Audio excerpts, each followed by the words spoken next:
Şimdi peygambere cennete komşu olabilmeyi hak etmek lazım. Bizim bunu hak edebilmemiz için ne yapmamız lazım? Allah'a ibadet etmemiz lazım.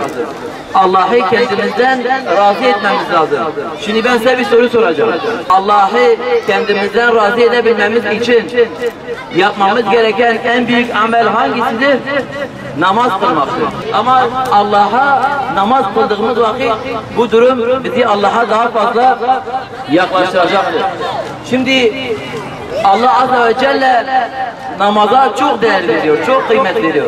Ben size Allah'ın namaza nasıl kıymet verdiğini bir örnek üzerinden anlatacağım. Bismillahirrahmanirrahim. Elhamdülillahi Rabbil alemin. Errahmanirrahim. Maliki yevmiddin.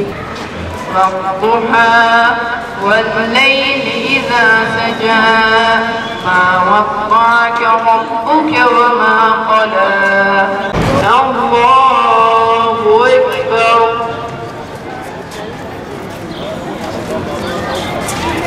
سمع الله لمن حمده الله أكبر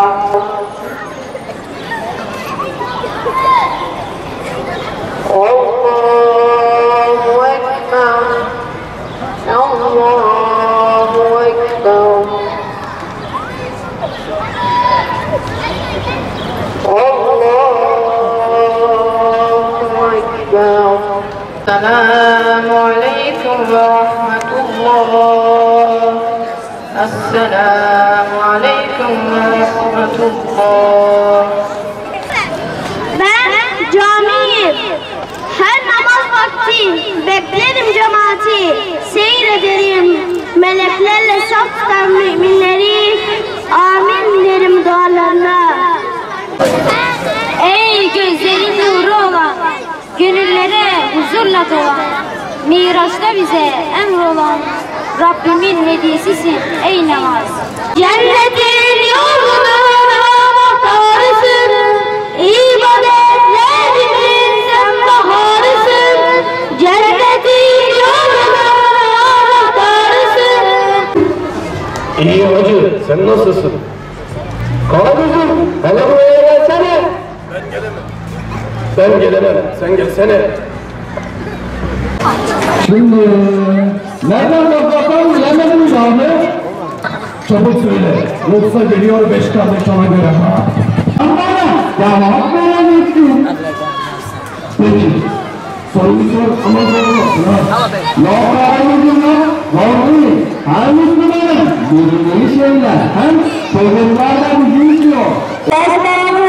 Paşa böyle getireyim hemen. Ne getireceksin? Namaz için 5 lazım dedin ya, nefesli bağlam. Sen namaz olmasın. Amin, amin. Bütün kurbanlarına her şeyde nasip eylesin. İnşallah, inşallah.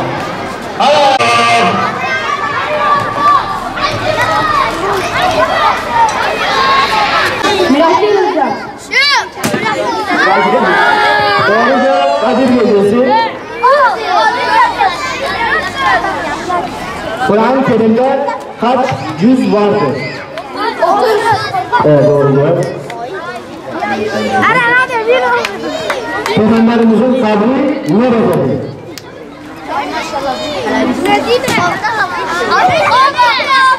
Allah